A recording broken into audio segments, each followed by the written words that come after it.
Karibu sana katika darasa letu hili. Nikukaribishe wewe mwanafunzi na ndugu ambaye unapenda kujifunza kupitia channel hii.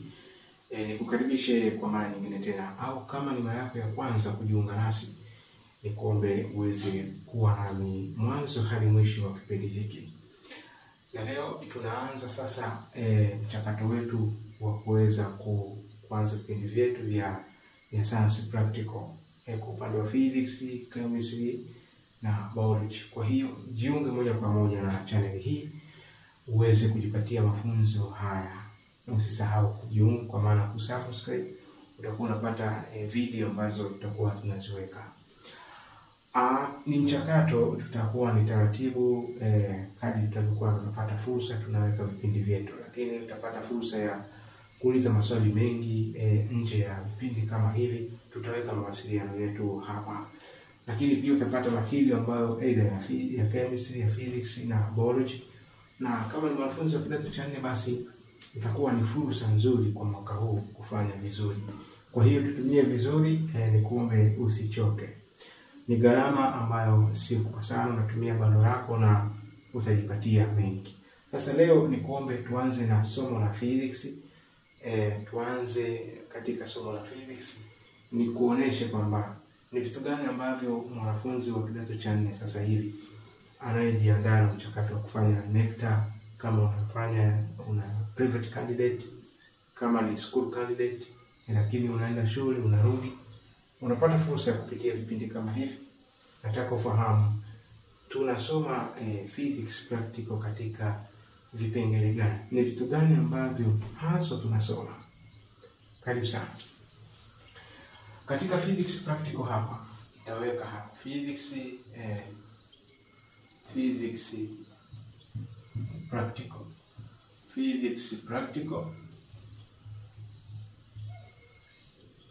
Ni vitu gani ambavyo sisi tunaenda kudili navyo.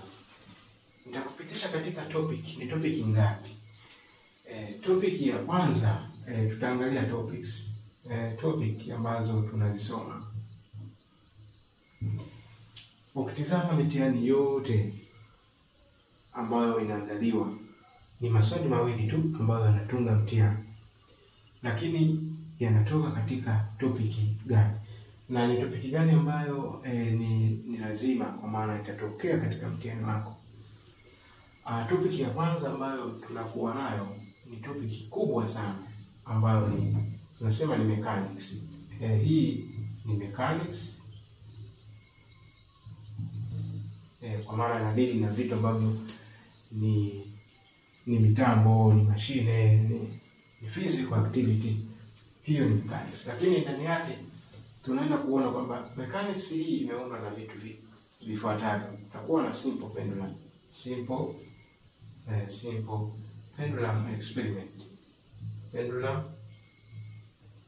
experiment.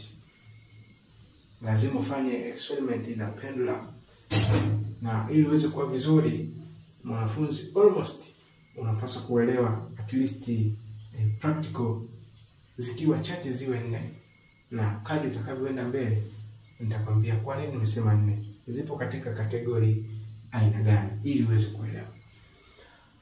Na katika mechanics tunasoma kitu kinaitwa properties of matter, properties of material, ambao tutaenda kuona Hooke's law, kwa maana ni Hooke's law. Hapa tunaenda kusoma elasticity experiment, kwa maana tunaenda kuangalia spring with force, extension and the force of the spring. Lakini baada ya hapo tutajikita katika usomaji wa kitu kinaitwa principle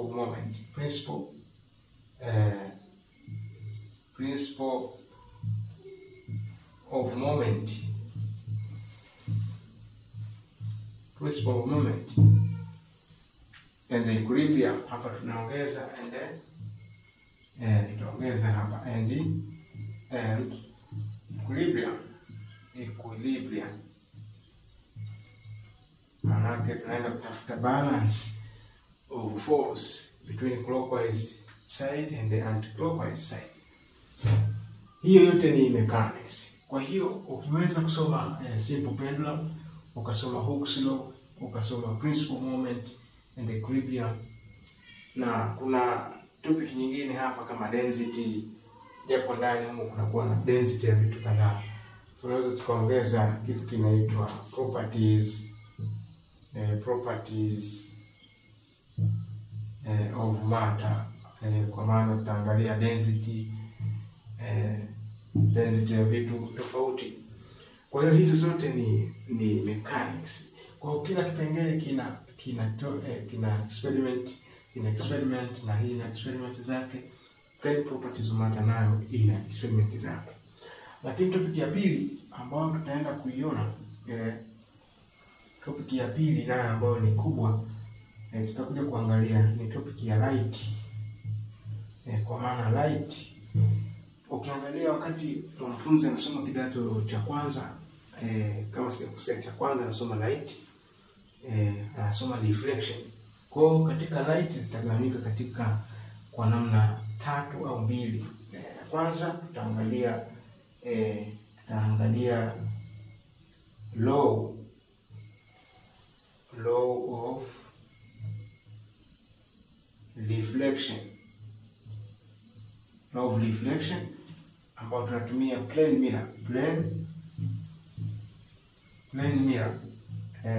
mirror.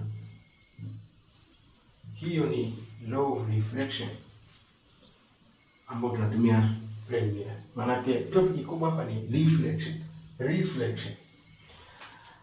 Lakini tukimaliza law of reflection kuna rotation of mirror, baada ya kuprove ile law of reflection. Lakini vile vile tutakuja kuangalia topic hapa ile light, tutakuja kuangalia number of image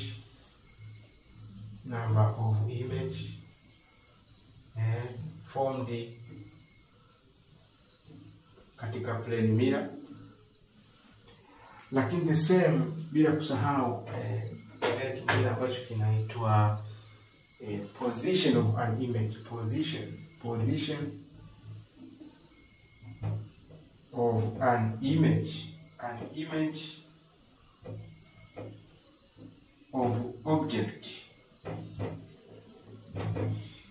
Kwa maana when I put in front of me the mirror, nikiweka kioo mbele, ninajiona katika distance gani? Je, object na image ambayo inaonekana ndani ya mirror au ndani ya plane mirror ipo katika distance gani? Then we are going to calculate practically. Lakini tukiendelea na light 1, maana hii ni light 1, tutakuja katika light 2. Light ya pili hapa tukitenganisha tunapata light ya pili, light number 2. Hapa sasa tutakuja kuangalia reflection ambao tulisoma form 3, light. This is light 2. Na kwanza tutaangalia law of refraction.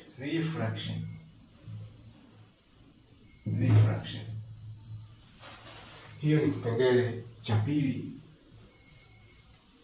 Na the same, maana hapa tutakuja kuangalia inaitwa Snell's law.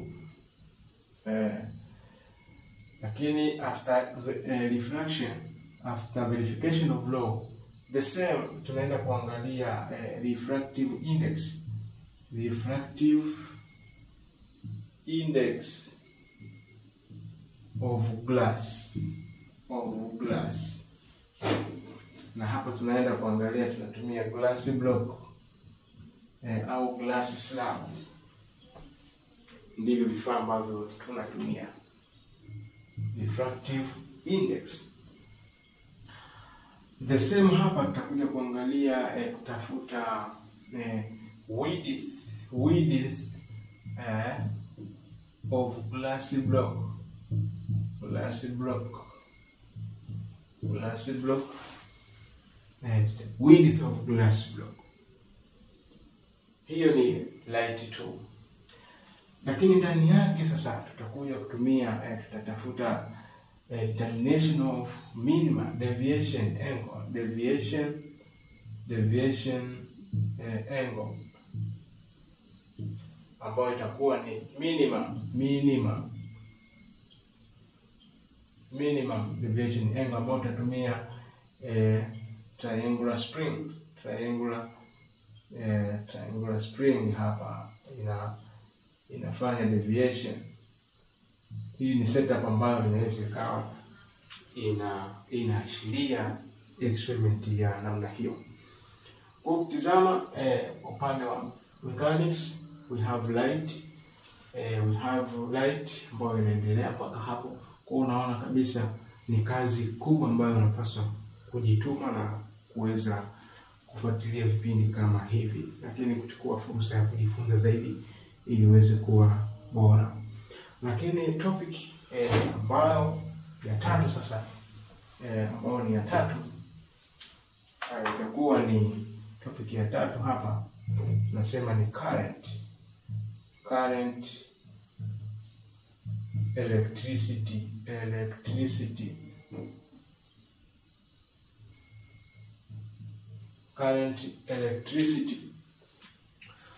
ambao tutakuja kuangalia. Ya kwanza tutaangalia Ohm's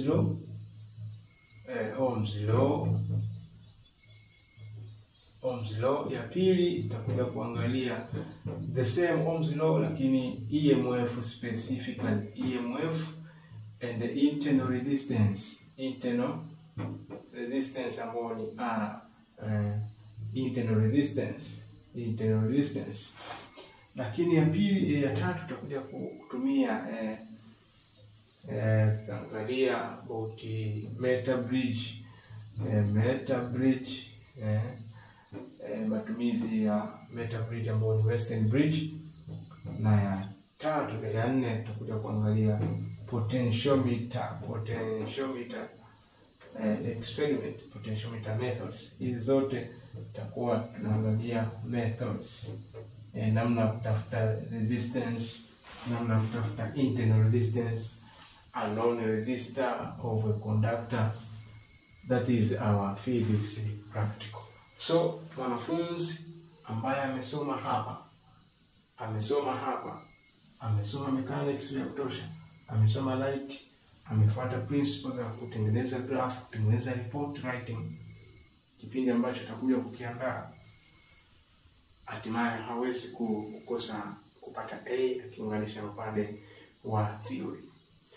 So leo ilikuwa ni number 1 hapa, kwamba leo tumesoma topic ambazo tunapaswa kuzizingatia katika practical. Topic za kusoma katika practical ndio hizi. Nadhani kwa wakati huu umeona kile ambacho nimekuonesha. Chukua kwa namna yake ili uweze kuendelea kuwa nasi. Pitia ubao wetu vizuri, na kama umependa kipindi hiki, share na rafiki yako, tuandikie maoni. Kama unataka kuwasiliana na sisi na moja kwa moja, tumia namba hii ambayo ni 0745135181. Bila shaka utanipata, tutazungumza, then nitakusaidia kwa namna inavyowezekana. Shukrani sana, wakati mwingine na tutakuwa pamoja katika vipindi vinavyofuata.